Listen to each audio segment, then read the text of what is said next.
Hi everybody, this is Glenola, aka the Night Breeze, aka DJ Lone Wolf, and of course where you met me through. Now I'm actually going to be posting this to Discord or to YouTube, where people know me by Night Breeze. But yeah, that's my Twitch is Glenola, and since I am talking about um, my playthrough on Dragon Quest III HD-2D Remaster, it felt right I should do my Twitch opening. All right, so I did get through the main story quest, and I have actually tried out some of the newer changes. They have a new class they added in called a Beastmaster, I think it's or Beast Tamer, I think is what it's called. They had a few different things. Now I'm gonna start off by saying Dragon Quest or the Dragon Warrior was one of my favorite series. At least the first five, the first eight or so are I love. I haven't played much beyond that. Um, and Dragon Warrior 3 for the NES was one of my all-time favorite games. So going into this game, I had high hopes, but I was scared that they would screw it up. They did not. From the minute I started playing, it felt like I was playing my that game, you know. And they made, there were some alterations they made that, yeah,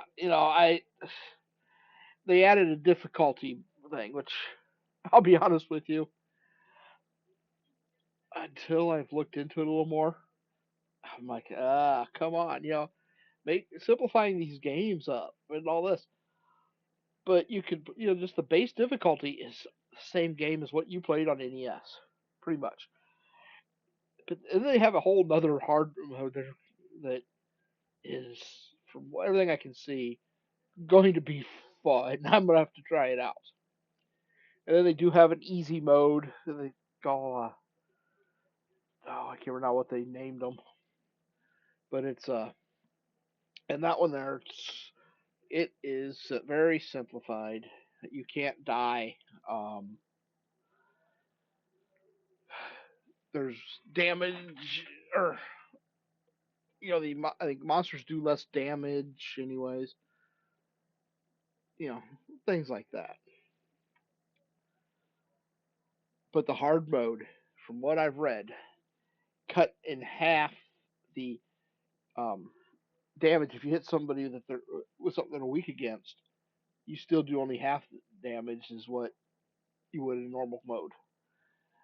The um, what was it? You get half the experience and money. And it's like they've gone out of their way to make it very hard in that mode. And yeah, I'm gonna try it. I really am.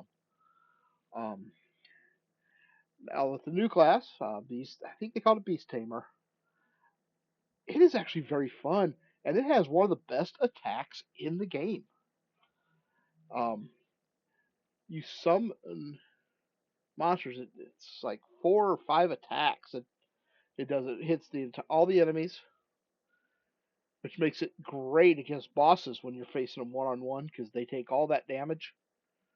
And at one point, I'm doing like 500 plus damage each time I use it, and it don't take a ton of magic points to use. They've added, or in the original, you had your monster arena where you went in. It was in certain towns, and you could place bets. And there was ways to uh, game the system, but basically it was a random setup that would give you, you know, 2 to 5 monsters with it would show you the odds. You chose who to bet on, and there you go. Now there was a few tricks that you could do,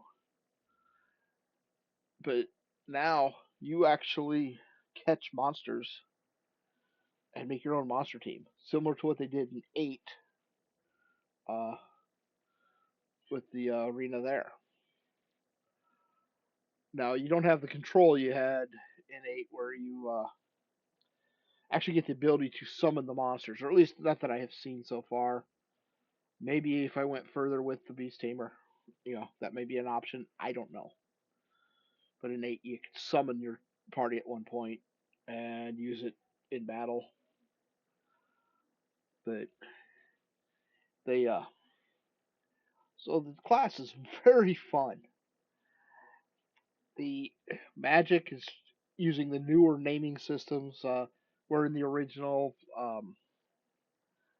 Sizz was called Fireball uh, and such. Now they're using Sizz, Sizzle, Cusses. You know, what they started in. I want to say it was fours where they started using those for the names. Now you still have the same party. 4 characters. You can still create. You do still need to create a mate or a merchant at one point. I'm trying not to give too any real spoilers, um, but yeah, merchant does become necessary at one point, and you still, but you have the freedom to build your party however you want. I actually playing an off stream that has have the hero, a warrior, or sorry, a hero, martial artist, which used to be called fighter, a or a thief, and then a beast tamer. You know, my hero is my magic user right now. And you can still, at level 20, once you get to a certain point in the game, it's possible to change your class, just like it was in the past. It's still possible to become a sage if you find the right items or if you have the right class. Um, that wasn't changed. Um, and I'd be honest, I really, really enjoyed playing the game. The the music was amazing. Graphics looked great. Um, but still, they were updated and put more of almost a 3D style, in the way of, you know, so many games, that are still 2D games, but they have that nice 3D feel to them. The combat still pretty well runs the same, though I don't remember if 3 had it where you could change tactics. So you start off, you control your hero, but you don't truly control the turn base on your other 3 characters. That you have to manually change. I don't think that was the case in the original NES. I'd have to go back and look. But even there, you know, it's not a big issue. It's very easy to do. You go into a command called Tactics, and you can change it to um, a basically flat out use your most powerful attacks. Go. A fight wisely, focus on healing, and then there's one for uh, follow orders. There might be one or two other tactic things you can use with your regular party. Um, but you go in there and you have some great abilities. You can check to see once you get to a certain point in a certain class, you can find out if there's treasures around. You can find out if you're close enough. You can find out where the treasure's at. With the monsters you can get with the beast tamer, you have an ability where at a certain level where you can start finding out. Okay, I walk into a place. Are there any monsters for me to add to my group or my party, or my team, I should say, because they're not really in the party.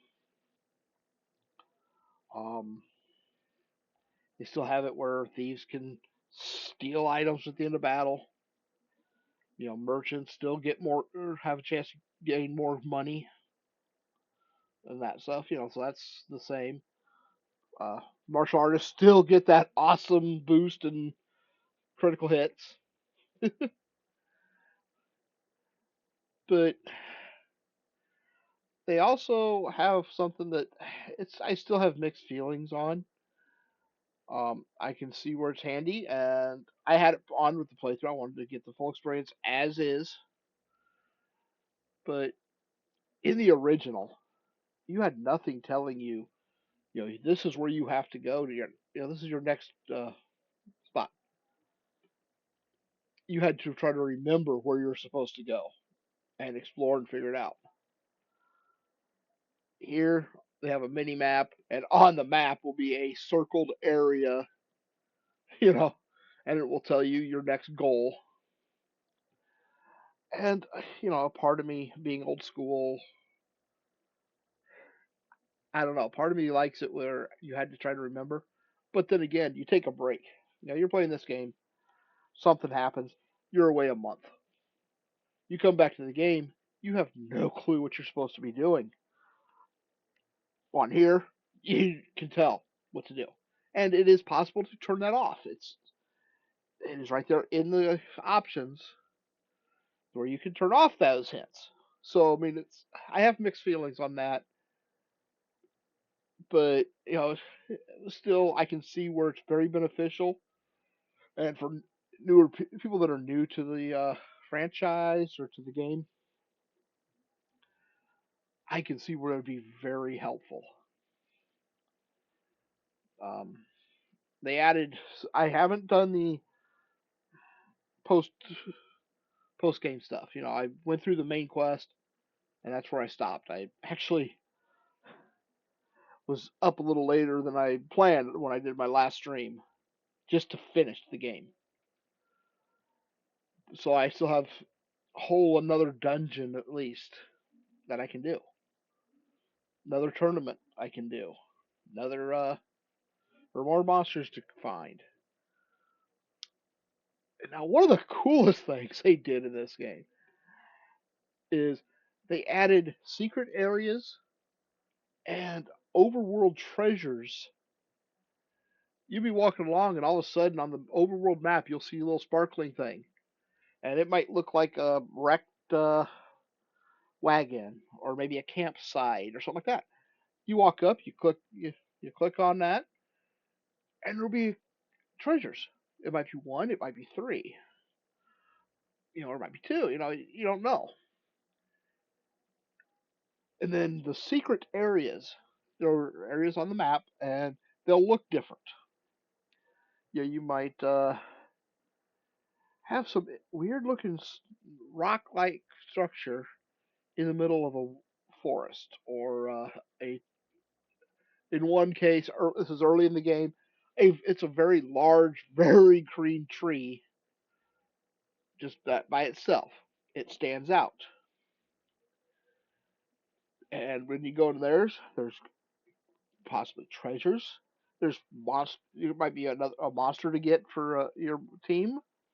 Um, it could be information, or it could be a combination. You might find a monster and two treasures. I think that is such a cool, addition. I really do. It encourages you to explore. You get on the ocean in your boat. Yeah, you know where you're supposed to go, but you'll have these treasures and some of these areas in the middle of the ocean. There might be nothing else over there for you to go for, but you find that. So once you have your boat, it encourages exploration. Uh, Once you get once you progress later in the game, there's another thing you get. You still have stuff you can find that you couldn't get to reach before. It keeps you from just having to, okay, I go from here, I go to point A, point B, boom, we're done. No, now you have all this other stuff that you can search for. And of course, it's still a game that encourages grinding. Beating the end boss or the final boss, I was in let's see, my hero was mid 40s. I had one character that was low 30s, I believe, but he'd also been 4 different classes, I think. Because when you change class, it takes your stats and roughly halves them. Your level, so you say you're level 20, okay, and now level 1 character starting out. If you have a 20 in something, that's hell. That's amazing. Most of your scores will be in the teens or single digits. Other than hit points and magic points, obviously, that's going to be a little bit higher. But you get to level 20, you build up your stats. You change class. Your stats are all going to roughly have. Cool. Now you're level 1 in another class, but your stats could be, you know, in the 30s. Since your party's in an area where monsters are a little tougher and giving more experience, as long as you're smart about it, you can gain a few levels pretty quick. Level 20, especially starting off, might take a little bit. But you can still pretty well safely get to 12 or 13 in a pretty quick time. Um, so it's like I named that character Bishop, which there was a whole other reason behind that I ended up not doing. But his magic points, by the time I beat the thing, I think his magic was magic points was like 400 and some magic points. And he was the one that had as a beast tamer for a while. So he had that one great ability. When I finished it off, I maxed him out as a sage class, and then I changed him to a martial artist just to get the bonus and critical hits and that sort of thing. But yeah, it's very easy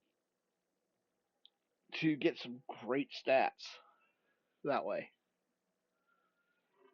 If you've played some of the remakes of these games, they have personalities that will affect your growth.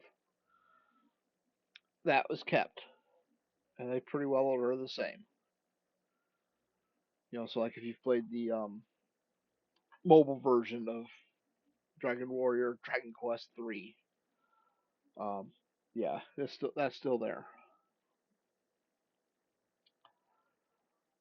But overall, I'm gonna be honest, and I don't normally rate games or that, but I would give this a good 8.5 to 9 stars out of 10.